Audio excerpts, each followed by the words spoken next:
చాలా ఘనంగా జరుపుకుందాం. కుదిరితే ఈ దసరా బాగా చేద్దాం. అంటే నేనేమనుకున్నానంటే 200 మంది 10 కళాకారులతోటి ఏర్పాట్లు చేశాం. పిఠాపురం పేరు దేశానికే తెలిసేలా, అంటే సంకల్పం ఎలాంటిదంటే, నలిగిపోతున్న నాకు దాహంతో గొంతు ఎండుకుపోయి అసలు చుక్క నీరు దొరకని పరిస్థితుల్లో ఒకటి పరిస్థితి ఎలా ఉంటుందో 15 సంవత్సరాలుగా ఒక బలమైన ఇబ్బంది లేని ఒక సూపర్ స్టార్డమ్ని వదులుకొని నాకు ఇష్టమైన నా ప్రజలు, నా అన్నదమ్ముల కోసం 1.5 దశాబ్దం తర్వాత ఫలితం ఆశించకుండా చేశాను పోరాటం. కానీ దెబ్బలు తగిలినాయి, ఇబ్బంది పడ్డా. ఆ ఇబ్బందికి మీ గెలుపు నాకు, నా గాయాలకి మందు వేశారు మీరు. మొన్న నాకు ఒక ఆంధ్రప్రదేశ్ పంచాయతీరాజ్ ప్రిన్సిపల్ సెక్రటరీ శ్రీ శశిభూషణ్ గారు నేను కూర్చొని మాట్లాడుకుంటా ఉన్నాం. ఎందుకు పల్లె పండుగ కానీ, ఎందుకు ఈ గోకులాలు కానీ, ఈ రోడ్లు కానీ, పంచాయతీ రోడ్లు కానీ, పంచాయతీ నిధులు ఎందుకు మొత్తం 100% ప్రజలకు చెందేలా ఎందుకు పనిచేయాలని మాట్లాడుతూ, భవిష్యత్తులో జల్ జీవన్ మిషన్ ఎలా ఉండాలి, ఇలాంటి విధానాల మీద అన్ని మాట్లాడుతూ శశిభూషణ్ గారిని ఒకటే కోరాను. మేము 10 సంవత్సరాల పైన, దశాబ్దంగా మాకు రాష్ట్రం లేకుండా పోయింది, రాజధాని లేకుండా పోయింది. అందుకని మేము కమిటెడ్గా ఉన్నాం. మేము ఇలాంటి రాష్ట్రానికి నేను మీ నుంచి కోరుకుంది ఒకటే, మీరు మనస్ఫూర్తిగా మీరు సహకరించమని ప్రతి అధికారిని కోరుకున్నా అని ఆ సందర్భంలో ఒక విషయం తెలియజేశాను.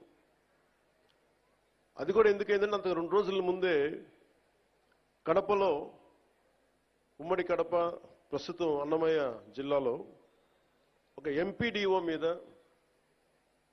గత ప్రభుత్వ నాయకులు దాడి చేస్తే ఆ ఎంపీడీఓ గారు జవహర్ గారిని పరామర్శించడానికి వెళ్ళాను. వెళ్ళి వారితో మాట్లాడా, వారికి ధైర్యం చెప్పాం. ఆ నేపథ్యంలో నేను శశిభూషణ్ గారికి ఏం తెలియజేశానంటే, నేను ఎందుకు ఇంత తపన పడతానంటే సార్, మా నాన్న, నాకు అధికారులు అంటే మీరు నమ్ముతారో లేదో నాకు తెలియదు, ఇది నేను శశిభూషణ్ గారికి చెప్పాను. మా నాన్న ఒక పోలీస్ కానిస్టేబుల్గా ఉద్యోగం ప్రారంభించిన మా నాన్న ఒక అసిస్టెంట్ ఎక్సైజ్ సూపరింటెండెంట్గా రిటైర్డ్ అయ్యారు సార్. ఇది ఆంధ్రప్రదేశ్ ప్రభుత్వం జీతాలతోటి బతికిన కుటుంబాలు మాయి.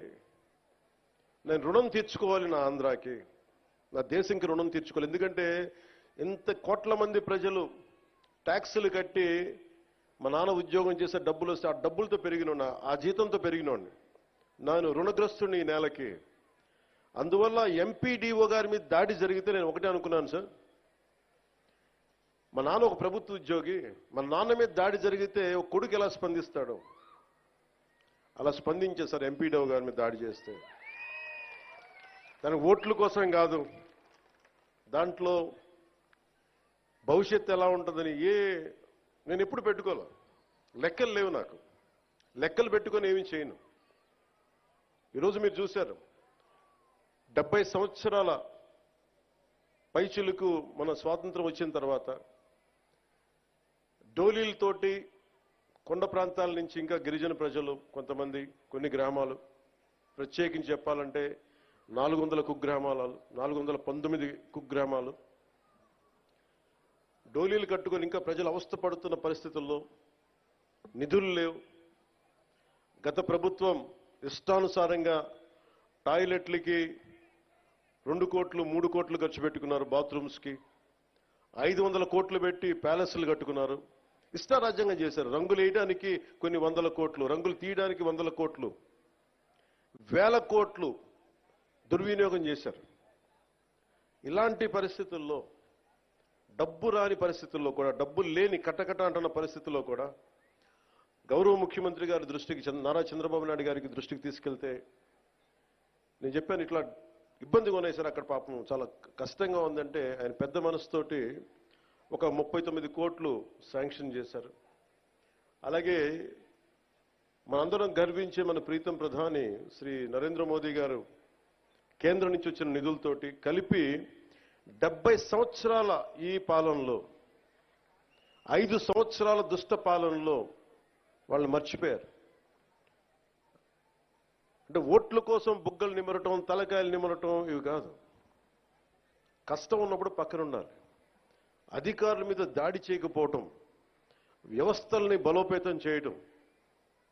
అందుకని ఈ రోజున రోడ్డు పడింది అంటే, మీరు పిఠాపురంలో గెలిపిస్తే ఆ గెలిచిన వ్యక్తి రోడ్లు లేని వాళ్ళకి రోడ్లు చేయడానికి ఎంతమంది సహకారంతో,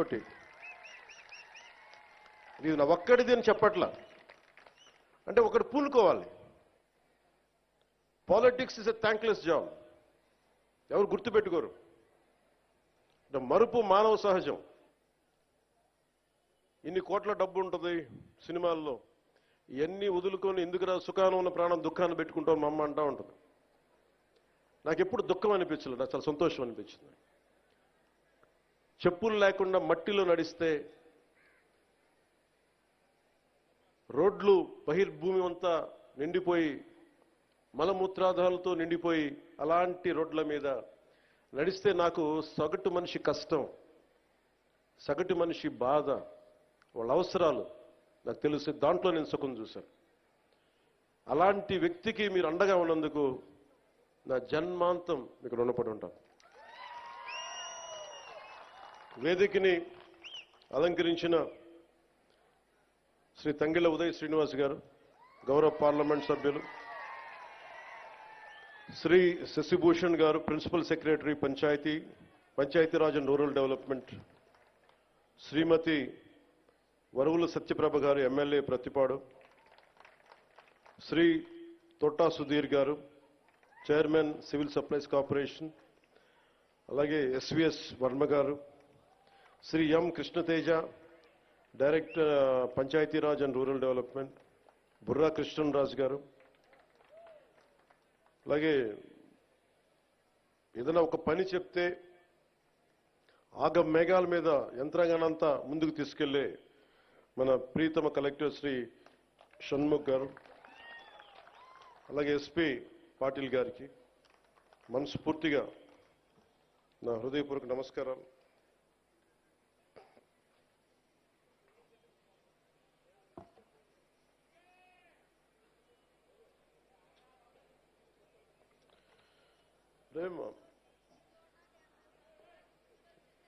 ఏమ్మా ఏంటి ఇబ్బంది పెడుతున్నారు మిమ్మల్ని? నేను మిమ్మల్ని చూశాను, మీరు నన్ను చూశారు. మీ పాదాలకి నమస్కారం, దీవెనలు ఇవ్వండి. అంటే 6 నెలల్లో మీరు ఏం చేశారో అని అడుగుతా ఉన్నారు. తృప్తి లేదంటే వీళ్ళకి, గత ప్రభుత్వం నడిపిన పెద్ద మనుషులందరికీ. చాలా చిన్న ఉదాహరణ చెప్తాను, మనకి వాళ్ళకి తేడా ఏంటని. 5 సంవత్సరాల్లో వాళ్ళు 268 గోకులాలు నిర్మించారు. 5 సంవత్సరాలు. మన వచ్చిన 6 నెలల్లో 12,500 గోకులాలు నిర్మించాము. నాకు ఇష్టమైన కవి గుర్రం జాషువా గారు గోమాత గురించి ఆయన చెప్పిన మాట, అంటే మన సాంప్రదాయాల్లో కానీ ఆచారాల్లో కానీ, మన కార్తీక మాసంలో కానీ శివుడికి అభిషేకాన్ని గోపు మన ఆవు పాలతోనే చేస్తాం. అంటే తల్లి పాలతో సరి సమానమైన పాలు ఇస్తుంది కాబట్టి మనం గోమాత అంటాం. ఇది గుర్రం జాషువా గారు చెప్పింది గోమాతను ఉద్దేశించి. నీ నుంచి వచ్చే పాలలో వెన్న వస్తుందని తెలుసుకున్నాను కానీ నీ మనసే వెన్న సుమ, కుత్తు కోసిన గొంతు కోసిన బాధపడకుండా అలాగే నిలబడతావు తల్లి. అంటే ఆవు ఔన్నత్యాన్ని, ఆవు సంరక్షణ అవసరాన్ని చాలా గొప్పగా వివరించారు గుర్రం జాషువా గారు. అంటే ఆవు బాగుంటే రైతు బాగుంటాడు, రైతు బాగుంటే దేశం బాగుంటుంది. మనకి మిల్క్ వైట్ రెవల్యూషన్ చెప్తాం గుజరాత్లో. ఎంత 60,000 కోట్ల రూపాయలు అక్కడ ఉన్న మహిళలు పాడి ద్వారా 60,000 కోట్ల ఇది అంత ఉంది. వీళ్ళు ఇక్కడ తీసుకొచ్చారు అమూల్ని. గత ప్రభుత్వం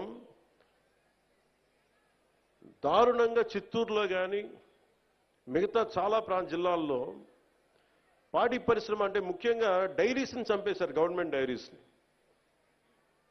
ఎవరి దగ్గర డబ్బులు ఉండకూడదు, డబ్బులు వాళ్ళ దగ్గరే ఉండాలి, మనం ఎప్పుడు దేహి అంటా ఉండాలి. డైరీస్ని చంపేసి వాళ్ళ సొంత డైరీలు పెట్టుకుంటా ఉన్నారు. ఈరోజు మనం నిర్మించిన 12,500 ఈ గోకులాలు కానీ, భవిష్యత్తులో నిర్మించబోతున్న ఇంకొక 20,000 20,000 ఇంకొక 20,000 గోకులాలు కానీ, అవి ఒకటి 2 కానీ 4 కానీ 6 ఆవులు కానీ పాడి చేసుకునే ఏవైనా సరే కనీసం 2 ఉంటే ఒక 1,000-2,000 పెరుగుద్ది. ఎందుకంటే దానివల్ల రక్షణ ఉంటుంది, ఎండపొడ ఉండదు, శుభ్రత ఉంటుంది. అంటే ఇది కూడా ఆలోచించలేకపోయింది గత ప్రభుత్వం. అదే మన ఇంట్లో ఒక ఆడబిడ్డ పెళ్లి జరిగితే గతంలో ఆవుని కానుక ఇచ్చి పంపించేవాడు. అంటే గోవు అంతది మనకి. అలాంటి గోవుని సంరక్షించుకోవడం కోసం ఈ రోజున మనం 12,500 ఒకేసారి మనం ఈ రోజున ఓపెన్ చేస్తున్నాం పండక్కి. ఈ గోకుల ద్వారా అత్యధికంగా లబ్ధి పొందేవారు చిన్న రైతులు, కౌలు రైతులు, బడుగు బలహీన దళిత గిరిజన వర్గాల వారు, ఎస్సీ ఎస్టీ మరియు ఇతర వర్గాల్లో ఉండే బిలో పవర్టీ లైన్లో ఉన్న నరేగా నిధులతోటి 90% సబ్సిడీతోటి పశువుల షెడ్లు చేసుకోవడానికి ప్రభుత్వం, ఎన్డీఏ ప్రభుత్వం నారా చంద్రబాబు గారి నాయకత్వంలో ప్రోత్సహిస్తుంది. ఈ స్కేల్లో, ఈ స్థాయిలో, ఇంత తక్కువ సమయంలో నిర్మించడం ఒక ఘనమైన విజయం.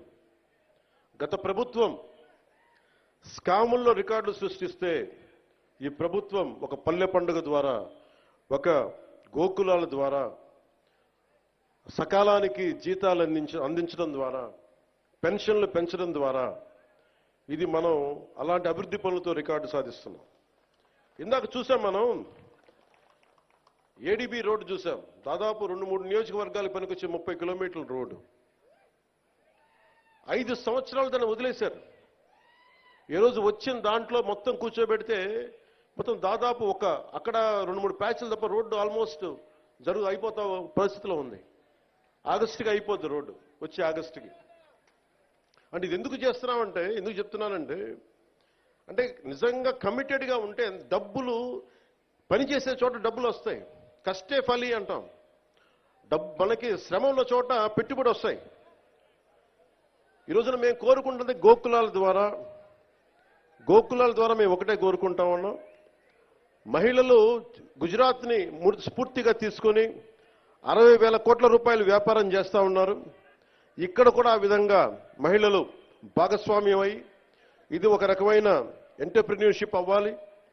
ఈ రంగం ఒక ఆత్మనిర్భర భారత్, ఎవ్వరి మీద ఆధారపడని భారతదేశంలో భాగంగా ఈ మహిళలకు కానీ, చిన్న రైతాంగానికి కానీ, పాడి పరిశ్రమ చేసే రైతాంగానికి కానీ ఇది లబ్ధిగా ఉంటుందని తెలియజేస్తా ఉన్నాను.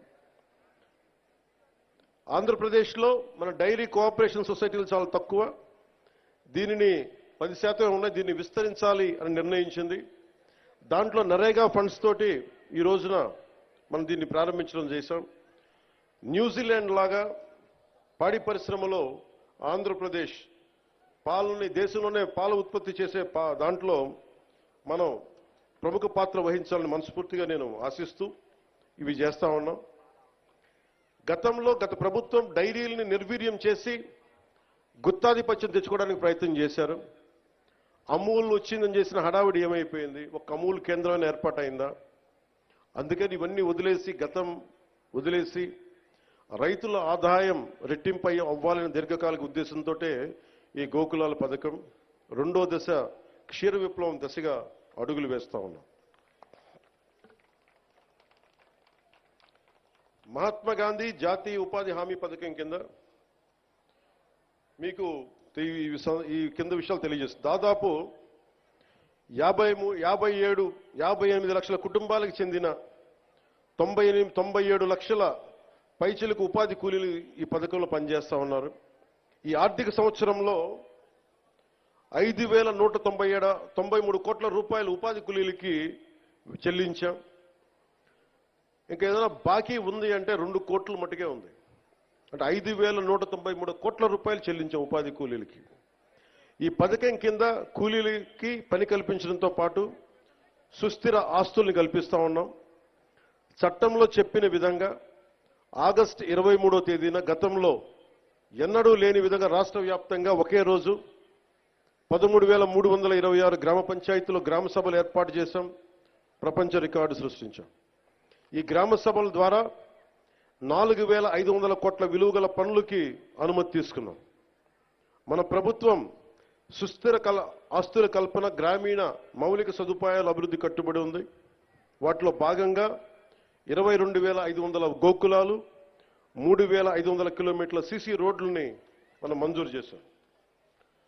పల్లె పండుగ వారోత్సవాల్లో భాగంగా అక్టోబర్ 14 నుంచి 20 వరకు మంత్రులు, ఎమ్మెల్యేలు, ప్రజాప్రతినిధులు అందరూ కలిసి అభివృద్ధి పనులు భూమి పూజ చేశాం. ఈ 3 నెలల్లోనే మనం 12,500 గోకులాలు పూర్తి చేశాం. ఈ షెడ్లను పూర్తి చేయడం వల్ల దాదాపు 50,000 పశువులు ఆరోగ్యకరమైన వాతావరణంలో ఉంటాయి. దీనివల్ల, ఈ పరిశుభ్రమైన వాతావరణం వల్ల ప్రతి రైతుకి నెలకి 2 లీటర్లు పెరిగితే ప్రతి రైతుకి నెలకి అదనంగా ఇంకొక 10 నుంచి 12,000 అదనపు ఆదాయాన్ని పొందుతారు. ఈ నెలాఖరికి మొత్తం 22,000 పైచిలకు గోకులాల పనులు పూర్తవుతాయి. ఈ ఆర్థిక సంవత్సరంలో 38,986 చిన్న సన్నకారు రైతులకు చెందిన 63,385 ఎకరాల్లో పండ్ల తోటల పెంపకాన్ని పనులు చేపట్టాం. మరి ఈ ఆర్థిక సంవత్సరంలో 1,00,000 ఫామ్ పాండ్స్ నిర్మించడానికి ఒక ప్లానింగ్తో ముందుకెళ్తా ఉన్నాం. వ్యవసాయం అనుబంధ పనులపై దృష్టి సారించాం. అందులో భాగంగా వ్యవసాయ చెరువులు కానీ, పశువుల షెడ్లు కానీ, పండ్ల తోటల పెంపకం కానీ, భూసార సంరక్షణ, కందకాలు మొదలైన పనులు చేపడతా ఉన్నాం. గ్రామ పంచాయతీ వారీగా ఈ 6 నెలల్లో సాధ్యమయ్యే మరియు చేయదగిన వ్యవసాయ అనుబంధ పనులన్నిటికీ ప్రణాళికలు తయారు చేసి సిద్ధంగా ఉంచుకున్నాం. ఫీల్డ్ అసిస్టెంట్స్కి వారి సామర్థ్యాన్ని పెంచడానికి ప్రతి జిల్లాలో శిక్షణా కార్యక్రమాలు మొదలుపెట్టాం. ఫీల్డ్ అసిస్టెంట్స్కి కావాల్సిన లక్ష్యాలకి, అందుకోవాల్సిన లక్ష్యాలు సంబంధించిన పనులు కానీ అందుబాటులో ఉంచాం. 6 నెలల్లో పనులు పూర్తి చేయడానికి ప్రణాళికలు సిద్ధం చేశాం. నాణ్యత, జవాబుదారీతనమే ప్రభుత్వం మొదటి బాధ్యత. సగటు కూలీ రేటు మెరుగుపరచడానికి, నకిలీ మస్టర్లు లేకుండా చేయడానికి రాష్ట్ర స్థాయి మరియు జిల్లా స్థాయిలో వేతన పర్యవేక్షణ కమిటీలని ఏర్పాటు చేశాం. ఈ పథకంకు నిజంగా స్ఫూర్తితో తీసుకెళ్ళడానికి, తప్పులు జరగకుండా ఒక ఫ్లయింగ్ స్క్వాడ్ను కూడా ఏర్పాటు చేసుకున్నాం.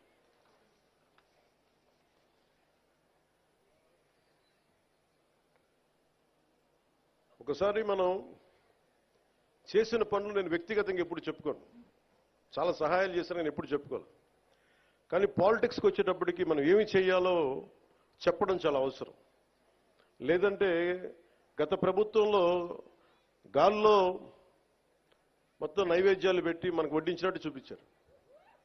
అలా కాకుండా నిజంగా సంక్రాంతి తాలూకు స్ఫూర్తి అవన్నీ మేము చేయడానికి ముందుకు తీసుకెళ్తా ఉన్నాం.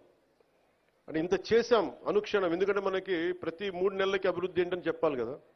దాంట్లో భాగంగానే మనస్ఫూర్తిగా ఇంత అభివృద్ధి సాధించాం. ఈ రోజున నిన్న చాలా కలిసివేసింది నాకు. అంటే ఎందుకు చెప్తున్నాను ఇదంటే, జవాబుదారీతనం. నేను ఓట్లు అడిగినప్పుడు మిమ్మల్ని నేను అకౌంటబిలిటీ చూపిస్తానని చెప్పాను. జవాబుదారీతనం, ప్రతిదానికి బాధ్యత తీసుకుంటామని. నిన్న తిరుమలలో జరిగిన సంఘటన, అది మన సంక్రాంతి, తొలి సంక్రాంతి పండగ ముందు జరగడం చాలా బాధ కలిగించింది. వైకుంఠ ఏకాదశి రోజున 6 నిండు ప్రాణాలు కోల్పోవడం బాధ కలిగించింది. 36 మంది 39 మంది గాయపడ్డారు. మనసు చాలా క్షోభించింది. పండగల వాతావరణం, పండుగలు చేసుకునే తక్కువ, కానీ సంక్రాంతి నాకు ఎదురు చూసేది మన గోమాతల్ని పూజ చేయడానికి. కనుమ రోజు ఎదురు చూస్తాను నేను, వాటి పూజ చేయడానికి కోసం ఎదురు చూస్తూ ఉంటాను. అలాంటి పరిస్థితుల్లో ఈ సంఘటన జరగటం, చాలా ఉత్సాహంగా జరుపుకునే పండుగ నాకు వ్యక్తిగతంగా, ఈ గోమాత కోసం చేసే పండుగలు కాబట్టి నాకు నేను చాలా బాధ కలిగింది. నేను వెళ్ళి పరామర్శించవచ్చు, వచ్చేయచ్చు. మీరందరూ ఎన్డీఏకి, చంద్రబాబు గారి నాయకత్వంలో మీరు నమ్మి ఓట్లు వేశారు. బాధ్యత వచ్చినప్పుడు ఎవరి మీద నెట్టలేదు. మీ వల్ల జరిగింది, మా వల్ల జరిగింది అని. తప్పు ఎవరి వల్ల జరిగినా మేమందరం ప్రభుత్వంలో భాగస్వామ్యం కాబట్టి మనస్ఫూర్తిగా నిన్న దేశాన్ని క్షమాపణలు అడిగాను జరిగిన తప్పుకి. ఇది దేనికి క్షమాపణలు అడగాలి అంటే, collective responsibility. Leadership is all about collective responsibility. పంచాయతీరాజ్లో తప్పులు జరిగితే అది మా అందరి సమిష్టి బాధ్యత. నా దగ్గర నుంచి ఆఖరిగా ఉండే మన గ్రామాల్లో ఉండే వరకు, ఫీల్డ్ అసిస్టెంట్ వరకు తప్పుది. ఎవరు తప్పు చేసినా బాధ్యత తీసుకోవాలి. ఈ సంక్రాంతి సీజన్ మనకి రాబోతున్నది. కొంత మనసు కావాలి. కొంత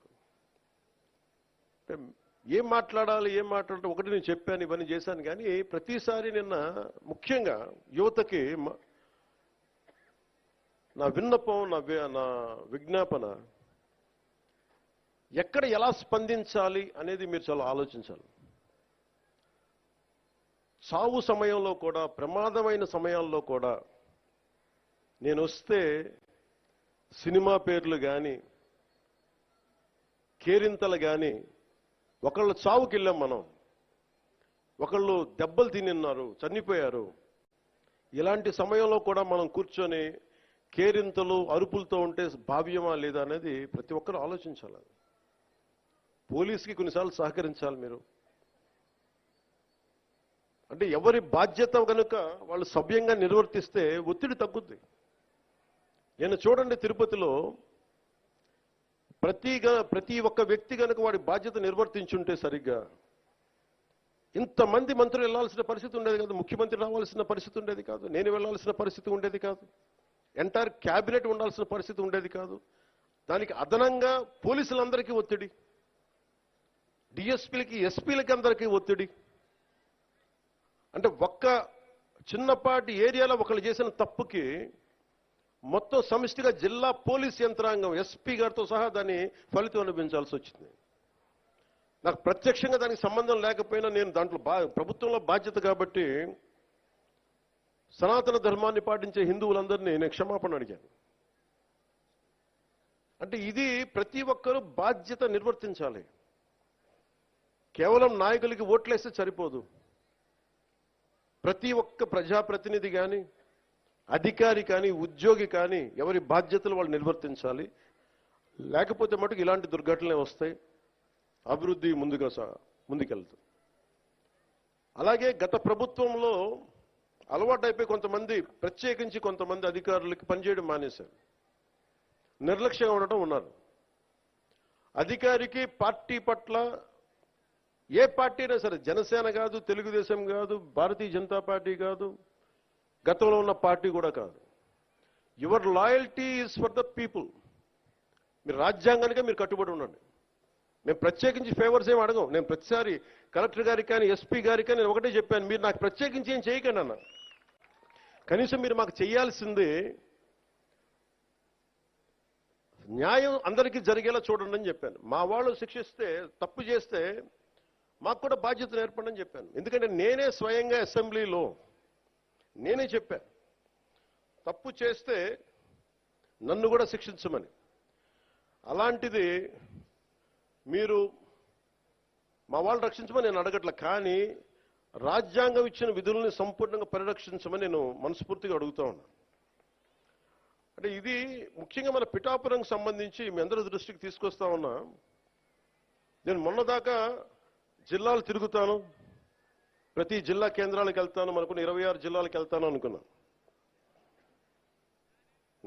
నేను చాలా పెద్ద మనసుతో వచ్చాను, గొడ్డు చాకిరీ చేయడానికి వచ్చాను ఇక్కడికి.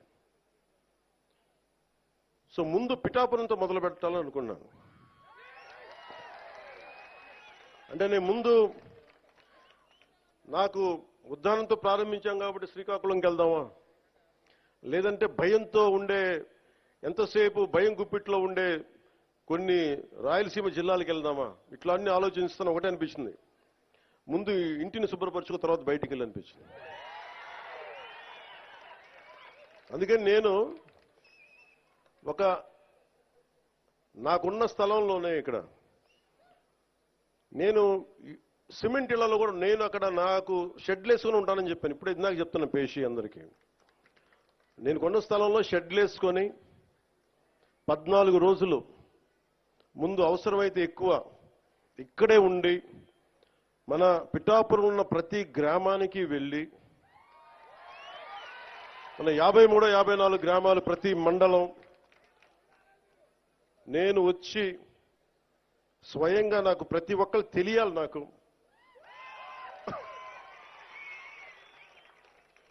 అందుకని నాకు అదే కావాలి, మన ఇద్దరు కూడా. రోగి అదే కోరుకున్నాడు, వైద్యుడు అదే ఇచ్చాడండి. అలా మీకు అదే కావాలి, నాకు అదే కావాలి. మనందరం కలిసి మన పిఠాపురాన్ని మొత్తం ఒక జాతీయ స్థాయిలో దీని పేరు తీసుకొద్దాం.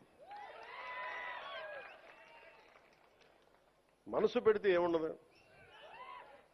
మీరు ఇంత బలంగా నిలబడ్డారు. సో ఏంటి ఎతుకుతున్నారంటే ఫోన్లో, అలా కాదు, నాకు పిఠాపురం నుంచి చాలా కంప్లైంట్స్ వచ్చినాయి. అది చదువుదామని పెడతాను. అది అంటే కలెక్టర్ గారు ఇక్కడే ఉన్నారు, పోలీసు ఉన్నతాధికారులు ఇక్కడే ఉన్నారు కాబట్టి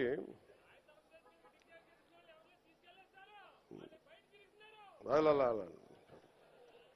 కొన్ని బయట మాట్లాడుకున్నాయంటే, కొన్ని లోపల మాట్లాడుకునే ఉంటాయి. కొన్ని ఇంటి సమస్య ఇంట్లో ఇళ్లలో మాట్లాడుకుందాం.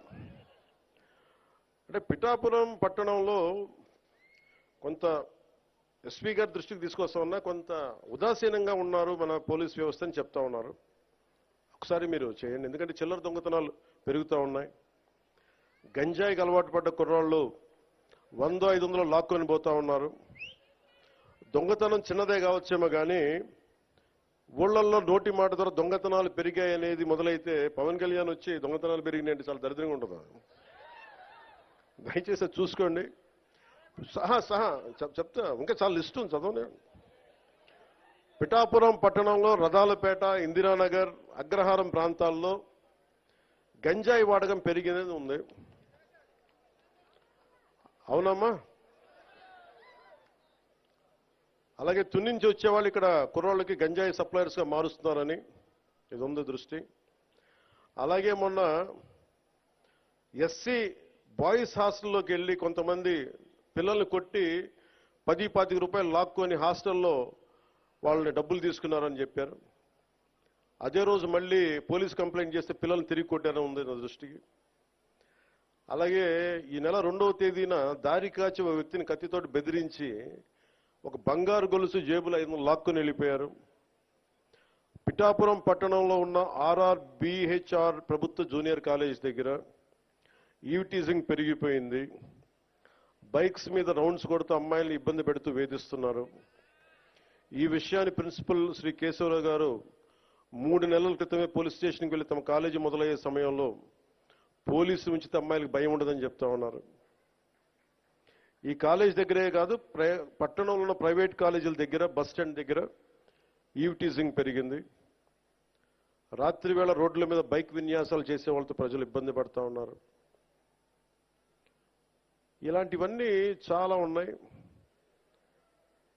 సెటిల్మెంట్లు పోలీస్ స్టేషన్లో కాకుండా, లాయర్స్ కాకుండా కొంచెం దయచేసి అందరూ మనస్ఫూర్తిగా దృష్టి పెట్టండి దీని మీద.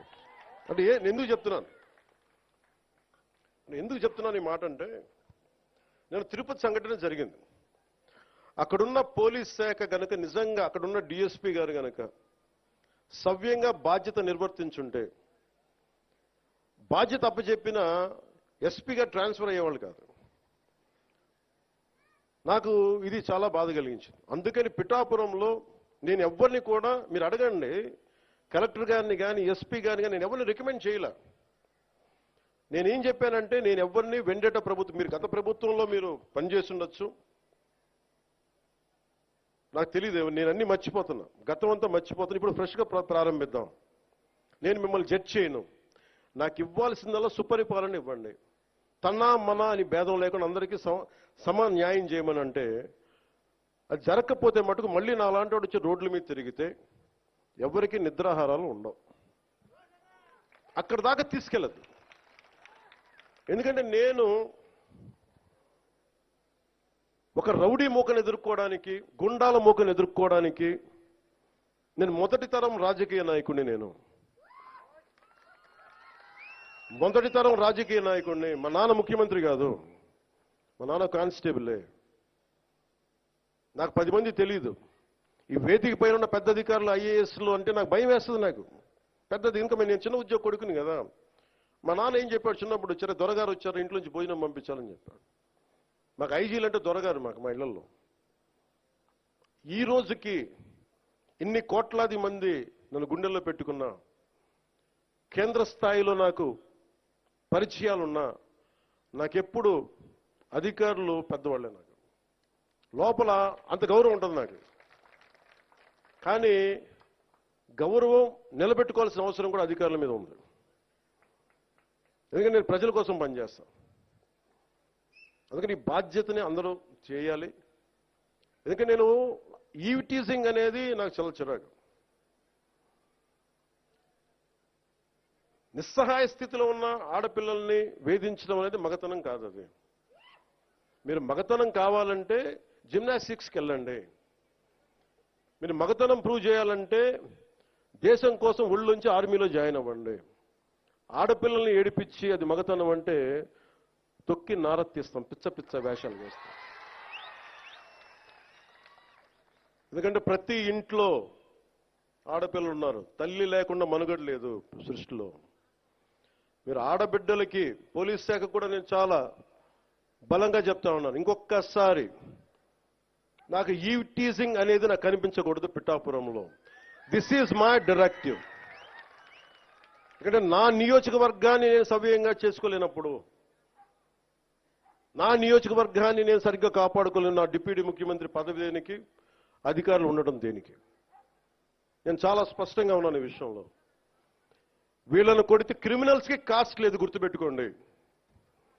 తప్పులు చేసి కులాల వెనక దాక్కుంటే బయటికి తీసుకొస్తాం, గుర్తుపెట్టుకో. కులాల వెనక దాక్కోకండి. వాళ్ళు క్రిమినల్స్కి కులం లేదు, ప్రజాప్రతినిధులకి కులం లేదు. We're very clear about it. చాలా స్పష్టంగా ఉన్నాం దాని మీద. ఈయన కొడితే మాకు ఓట్లు పోతాయి. ఇప్పుడు నేను అధికారులందరికీ చెప్తా ఉన్నాను, సార్ ఈయన అరెస్ట్ చేస్తే ఓట్లు పోతాయి. హిందువులకి ఓట్లు పోతాయి. ఎవరు వెనకేసుకొస్తారు వీళ్ళని? నేనైతే వెనకేసుకురాను. మా కూటమిలో ఉన్న నాయకులు ఎవరు వెనకేసుకురారు. ఒకళ్ళు వెనకేసుకొస్తే సరిదిద్దుతాం. అంతేకాని నిస్సహాయంగా పవన్ కళ్యాణ్ బిడ్డలు బాగానే ఉంటారు, వాళ్ళు నాన్న రక్షించుకోగలరు. ఒక సగటు మనిషి, సగటు క్లర్క్, సగటు క్లాస్ 4 ఎంప్లాయ్, వాళ్ళని కదా సంరక్షించాల్సింది మనం. విఐపి ట్రీట్మెంట్ ఆగాలి ఇక్కడ. సగటు కామన్ మ్యాన్ ట్రీట్మెంట్ పెరగాలి. అది తిరుమలలో కావచ్చు, సగటు జీవితంలో కావచ్చు. ఇలా కాకుండా కూర్చోబెట్టి పోలీస్ 6 నెలల హనీమూన్ పీరియడ్ అయిపోయింది. హనీమూన్ పీరియడ్ అయిపోయింది అందరికీ, నాతో సహా. నాకు కూడా ఇంక లెర్నింగ్ కూర్చోబెట్టి రివ్యూస్ అని వదిలేశాను. నేను నుంచో చోట రివ్యూ చేస్తాను, అవసరమైన చోట నిలబడతాం. కానీ రాష్ట్రం అంతా తిరుగుతాం, మన పిఠాపురంతో మొదలు పెట్టుకొని. మీరు నన్ను నమ్మి గెలిపించారు. మీరు నన్ను, నేను మీకు నిలబడతాను, గుర్తుపెట్టుకోండి. మీరు నాకు ప్రోగ్రెస్ ఇవ్వండి. నేను మళ్ళీ పని చేసే ఓట్లు అడుగుతాను. కానీ ఈ లోపల మటుకు నాకు మీరు జేజేలు కొట్టండి, ఆటోగ్రాఫ్లో నేను ఇవ్వకపోవచ్చేమో, కానీ మీకు పని అయితే ఒళ్ళు ఉంచి పనిచేస్తాను. మీరు మొత్తం 5 సంవత్సరాల పాలన అయిన తర్వాత ఇంకొకసారి ఇతనికి ఎమ్మెల్యేగా అవకాశం వచ్చింది ఇవ్వండి, లేదు నువ్వు మాకు నచ్చలేదు వదిలేయండి. మీరు నేను అంత నిక్కచ్చిగా ఉన్నాను, నాతోటి నేను అంత నిక్కచ్చిగా ఉన్నాను. అందుకని నేను చాలా చాలా స్పష్టంగా ఉన్నాను. 15 ఏళ్ల తక్కువ కాకుండా అలయన్స్ ఉండాలని మనస్ఫూర్తిగా నేను ఆ శక్తిపీఠాన్ని ఆనేసి చెప్తా ఉన్నా. కానీ అధికార యంత్రాంగం నాకు మీ సహకారం కావాలి. నేను గవర్నమెంట్ ఎంప్లాయ్ కొడుకునే, లేట్ గవర్నమెంట్ ఎంప్లాయ్ కొడుకుని. నేను కష్టాలు నాకు తెలుసు. జీతాలు రాకపోతే స్కూల్లో నుంచి బయటికి పంపించేసిన సంఘటనలు కూడా ఉన్నాయి. నాకు అవి తెలుసు. నాకు కరెక్ట్గా కూర్చోబెట్టి 1వ తారీఖు జీతాలు రావు, 7కో 8కో వస్తే స్కూల్ నుంచి పంపించేసేవాళ్ళు నన్ను. అవి కూడా చాలా సందర్భాలు జరిగినాయి. నా కష్టాలు తెలియదని చెప్పకండి ఎవరు, నా కష్టాలు తెలుసు. అందుకే నిన్న ఎందుకు తగ్గి మాట్లాడతానంటే కష్టాలు తెలిసిన వాడిని కాబట్టి. నాకు అధికారం అలంకారం కాదు, అధికారం బాధ్యత నాకు. కానీ నాకు పిఠాపురం బాగుండాలి. నేను చాలా చాలా స్పష్టంగా ఉన్నాను. లా అండ్ ఆర్డర్ కనుక ఎవరన్నా సరే ఇష్టరాజ్యంగా ఎవరన్నా సరే ఇష్టం వచ్చినట్టు చేస్తే తొక్కి నారత్తిస్తాను ఒక్కొక్కరికి. మా ఇష్టం కుదరదట్లా.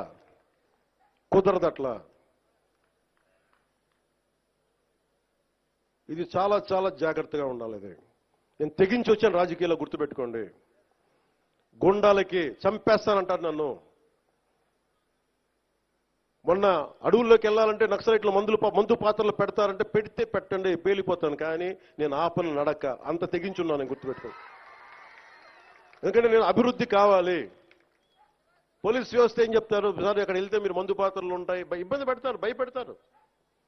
భయపడేవాడిని రాజకీయాల్లోకి రాకూడదు. మంచి చేయాలని వచ్చాను, నాకు భయం లేదు. నాకు అంటే ఇంత తెగించిన వాడిని ఆకు రౌడీలు కానీ చిల్లర వేషాలు వేసేవాళ్ళు కానీ నేను భయపడతానా?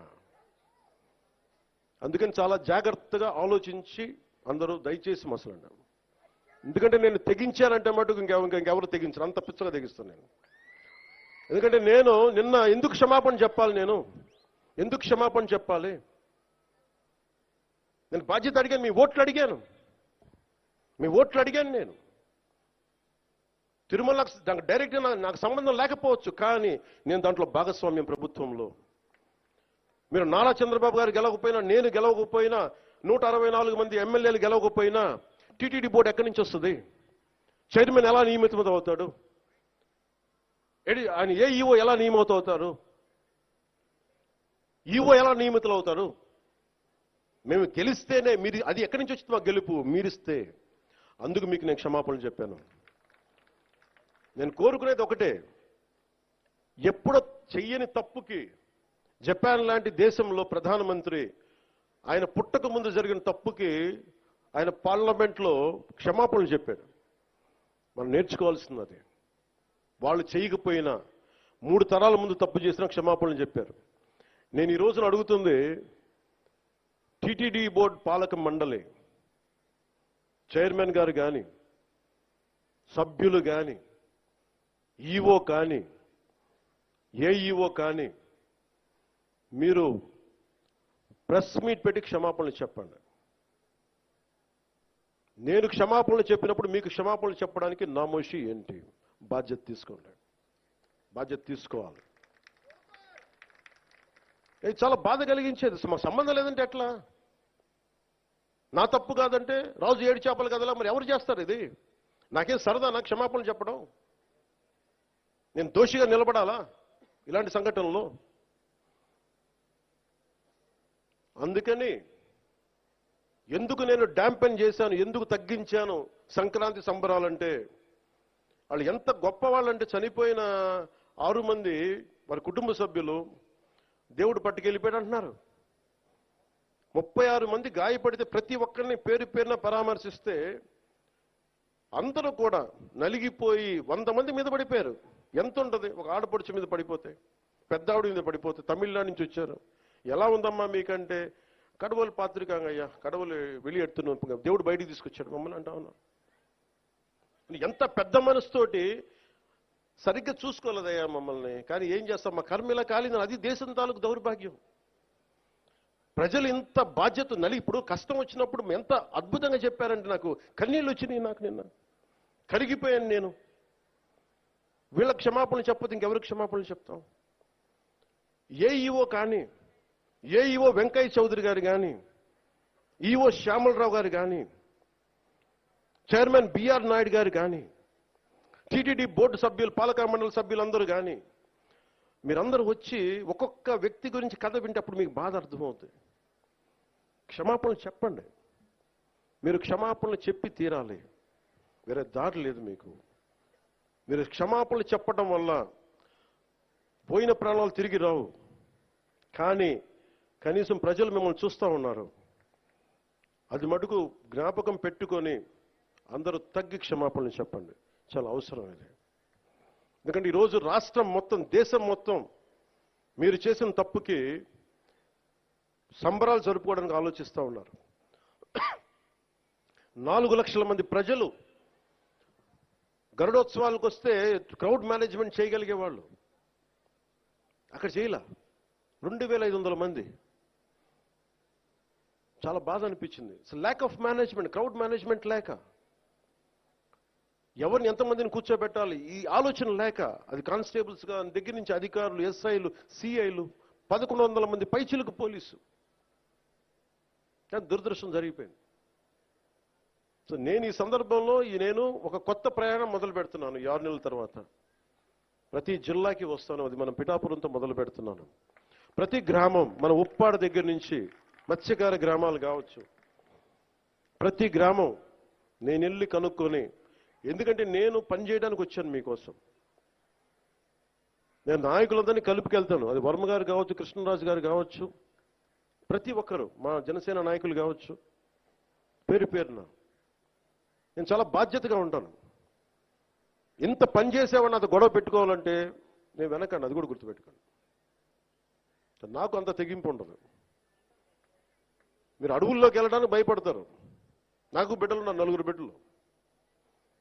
పోవడానికి నాకు చాలా కోట్ల సంపాదన ఉంది, కెరీర్ ఉంది నాకు. ఇవన్నీ వదిలి నేను అడవుల్లోకి వెళ్ళి మందు పాత్రలు ఉంటాయా లేదా అని భయంతో ఎందుకు వెళ్ళాలి నేను?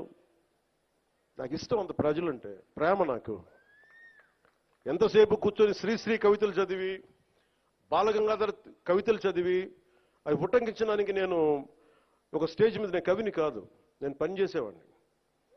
విప్లవకారుడు రాజకీయ నాయకుడు అయితే ఎలా ఉంటుంది, ఇలాగే ఉంటుంది. విప్లవకారుడు తుపాకీ పట్టుకోకుండా ఓటు నమ్మితే ఎలా ఉంటుంది, ఇలాగే ఉంటుంది. నా డబ్బు మీద మమకారం లేదు, పేరు మీద ఇష్టం లేదు, బాధ్యతే ఉంది నాకు. అందుకని నాతో ప్రేమైనా సరే, గొడవైనా సరే, రెండిటికి నేను సిద్ధం. అందుకని దయచేసి నేను డబ్బుకు ఆశపడో, పేరుకు ఆశపడో, నాకు భగవంతుడు కావాల్సినంత పేరు ఇచ్చాడు, అవసరమైనంత డబ్బు ఇచ్చాడు. నేను కోరుకుందల్లా మా నాన్న కష్టం చూశాను. నిజాయితీగా ఉంటే ఒక వ్యక్తి ఎలా నలిగిపోతాడో నేను చూశాను. పడలేక అవినీతితోటి సెలవులు పెట్టేవాడు మా నాన్న. ఆయన కష్టం చూశాను. మొత్తం అవినీతిమయం అయిపోయింది కాదంటలా, కానీ అవినీతిమయంలో కూడా ఎంతో కొంత చిన్నపాటి తక్కువ అవినీతి చేయించే పరిస్థితిలో ఉన్న ఆలోచిస్తాం తప్ప అవినీతి నిర్మూలించలేం.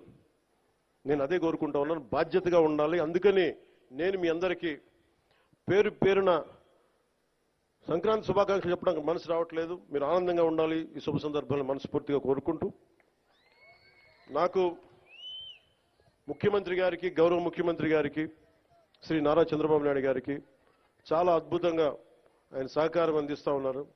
వారికి నా ధన్యవాదాలు తెలియజేస్తా ఉన్నాను.